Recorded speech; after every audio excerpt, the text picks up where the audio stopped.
நண்பர்கள் அனைவருக்கும் வணக்கம்ங்க. நீங்கள் இந்த பதிவில் பார்க்கறது ஒரு நல்ல பெருங்கூட்டான 6 பல் 2ஆம் ஈத்து மயிலை மாடு மற்றும் அதனுடைய மயிலை காளை கன்றுடனுங்க. மாடு கன்று இரண்டுமே சுழி சுத்தம்ங்க.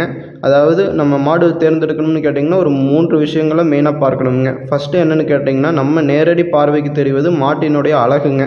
நீங்கள் இந்த மாட்டை பார்த்து தேர்ந்தெடுக்கலாம். அதாவது நல்ல விளாரி கொம்பு அமைப்பில், நல்ல இரட்டை நாடி உடல் கட்டமைப்பில், நல்ல இரட்டை திமிழ் அமைப்பில், நல்ல நிலம் கூட்டுறளவுக்கு வாளுங்க, நல்ல லக்ஷ்மி கடாட்சமான முகத்துலிங்க, நல்ல அருந்தாடையாக தொப்புள் இறக்கம் இல்லாமல் நல்ல தெளிவான மடிகால் சுத்தத்தில் என அனைத்து பிறப்புகளும் தெளிவாக இருக்கிறதுங்க.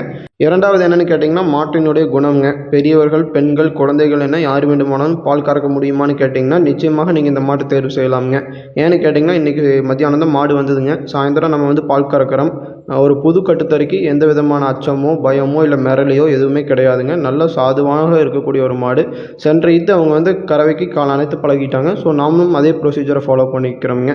மூன்றாவது பார்த்திங்கன்னா, இதனுடைய கறவை திறன். கன்றுக்கு போக நேரம் 2 லிட்டர், ஒரு நாளைக்கு 4 லிட்டர் பால் நம்ம கறந்துக்கலாமுங்க. மற்றொரு குறிப்புங்க, நீங்கள் இந்த மாட்டினுடைய கன்றை பார்த்தாலே தெரியும், இப்படி ஒரு திமிழேற்றமான காளைக்கன்றை என்று பார்த்து வியக்கக்கூடிய அளவுக்கு இருக்கக்கூடிய காளைக்கன்றுங்க.